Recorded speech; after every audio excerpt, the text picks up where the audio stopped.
99.9%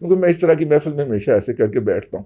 تو میں ایسے کر کے بیٹھا ہوا تھا, ان کی آپس میں کسی موضوع کے اوپر تلخی ہو گئی, اور اس تلخی یہاں تک بڑھی کہ ہمیں چھڑانا پڑ گیا فزیکلی, ان کے درمیان آنا پڑ گیا کہ ڈیموزز لوگ نے اتنے اعلیٰ عہدوں پہ رہے, کہیں لاڑی نہ پڑے.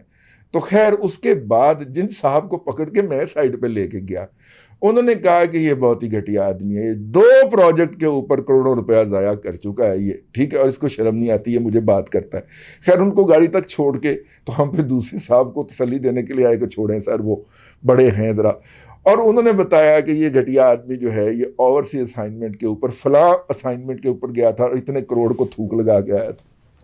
میں نے کہا یار یہ دونوں ہی سچے ہیں, تو اس قوم کا اور اس کے قومی خزانے کا کیا حشر ہو رہا ہے, اور یہ پیسے جا کہاں پہ رہے, اب پتہ چلا پیسے کہاں پہ جا رہے. تو اسی طرح کے وہ صاحب جو ہیں ان کو صدارتی نظام کا ہیضہ ہوا, اور وہ جو ہیں ابکائیاں لیتے اور الٹیاں کرتے ہوئے پائے جا رہے ہیں. میرا مطلب ہے کہ ایوب خان بھی صدر تھے کہ آپ اٹھ لیا آپ نے, یحییٰ خان بھی صدر تھے, ماشاءاللہ آدھا ملک گوا دیا آپ نے, ٹھیک ہے, ری انفورسمنٹ نہیں بھیجنی کیونکہ نیازی چیف نہ بن جائے, تو لہٰذا پورا آدھا ملک گوا دیا, اتنی تو آپ کی اوقات اور ظرف ہوتا ہے, ٹھیک ہے. اور اس کے بعد جناب مشرف صاحب آ گئے بقول حمید گل صاحب کے کہ اب جو آئے گا وہ کوئی ماشاء اللہ نہیں لگائے گا, کیونکہ ان میں سے کسی نے یونین جیک کو سلوٹ نہیں کیا ہوا. وہ سبز جھنڈے والا کو سلوٹ کرنے والا بھی مشرف صاحب آ گئے. پان کھاتے رہتے تھے سارا دن, صبح 8 بجے سے شروع ہوتے تھے شام تک. پان جو تماشبین ہے وہ کب کھاتا ہے یہ آپ کو پتہ ہے, تو بتانے کی ضرورت نہیں ہے. اس کے بعد جناب اللہ آپ کا بھلا کرے, ان کے بعد پھر میرا مطلب ہے کہ ضیاء الحق تو میں بچوں گول ہی کہا رہی, وہ اسلام کا تڑکا لگانے آ گئے. تو خیر یہ سارے صدر تھے جی, موصوف ان کی خدمت میں عرض ہے, جو کہ اپنی ناکام خواہشوں کے ساتھ اس قوم پہ حملہ آور ہونے کی کوشش کر رہے ہیں. حضور یہ چاروں صدر تھے, تو بتائیے انہوں نے کیا اکھاڑ لیا؟ وہ صدارتی نظام ہی تھا نا اس وقت, ٹھیک ہے, انہوں نے کیا اکھاڑ لیا؟ میرا مطلب ہے کہ جو اب آپ کے بقول صدارتی نظام آ کے اکھاڑ لے گا. کوئی اسائنمنٹ لیں, اس قوم کو 25-30 کروڑ کا تھوک لگائیں اور سائڈ پہ ہو جائیں دفتر لے کے. یہ چورن ہر دفعہ بیچنے آتے ہیں, تو مجھے وہ لطیفہ یاد آ جاتا ہے ہمیشہ. پھر وہ سردار جی تھے نا, تو وہ جاتے تھے ایک دکان کے اوپر, جاتے ہیں ان کے کہتے ہیں کہ اے الماری کنے دی ہے, وہ کہتے ہیں سردار جی نہیں بیچنی, جاؤ.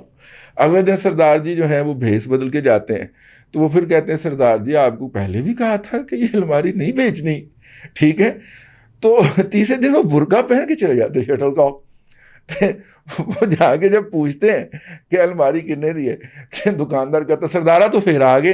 سردار جی برقع اتار کے زمین پہ مارتے ہیں اور کہتے ہیں کہ یار پہلے تو مجھے یہ بتا کہ تو مجھے پہچان کیسے لیتا ہے.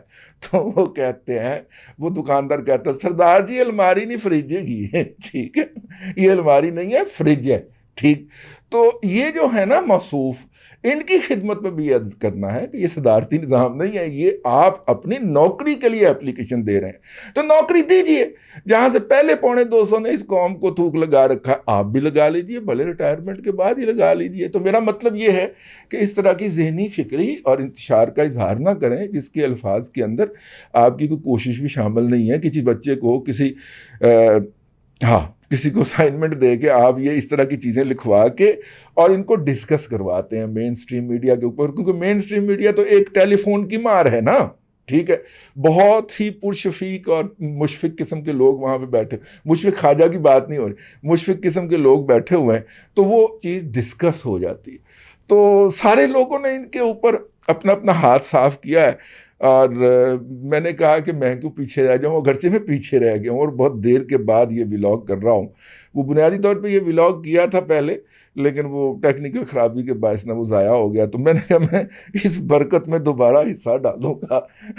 یہ حضرت آپ جو ہیں وہ آپ نے کوئی جزیرہ نہیں خریدا ابھی تک, میرا مطلب ہے وہ بچے بھی باہر نہیں سیٹل کیے, میرا مطلب ہے تو وہ کیجئے, اللہ آپ کا بھلا کرے. اور ویسے بھی وہ دوبارہ جہاں پہ آپ نے امن قائم کیا تھا وہاں پہ دوبارہ آپریشن کا وقت ہوا چاہتا ہے, تو کسی اور کو باری لینے دیں, ٹھیک ہے. ہاں بڑا آپ نے کارنامہ آپ گنواتے ہیں الجزیرہ پہ بیٹھ کے کہ آپ نے کتنا بڑا امن قائم کر دیا.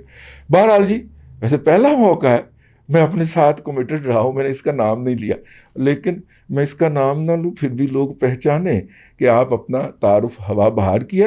اس طرح کی بہت سی چیزیں آئیں گی ابھی مارکیٹ کے اندر، وہ بھی آئے ہوئے ہیں، وہ جو رحمت للعالمین وہ کیا ہے جی بنی ہے کوئی، میں یہاں پہ دیکھ رہا تھا ابھی، وہ ہاں رحمت للعالمین ایک وہ بنی ہے، اس کی جناب نیشنل رحمت للعالمین کوئی چیئر بنی ہے یا کوئی اتھارٹی بنی، ہاں اتھارٹی بنی ہے، اس کا ایک نمونہ صاحب ہم نے امپورٹ کیے ہیں، چیئر پرسن صاحب، ٹھیک ہے، اور ان کی خیالات عالیہ بھی اس وقت سوشل میڈیا کے اوپر ڈسکس ہو رہے ہیں کہ محسوف کتنے ایک دولے شاہ کے چوہے واقع ہوئے ہیں۔ میں یہ تو نہیں کہتا کہ نظر بھی ویسے ہی آتے ہیں، لیکن ان کے خیالات عالیہ سن کے نا کوئی کسر باقی نہیں رہ گئی۔ اس کے اوپر پھر بات کریں گے اگلے ولاگ کے اندر۔ فی الحال آپ اتنی کی ڈوز جو ہے اس کو ہضم کیجئے۔ اللہ آپ کو آسانیاں عطا کرے اور آسانیاں خلق خدا میں تقسیم کرنے کی توفیق عطا کرے۔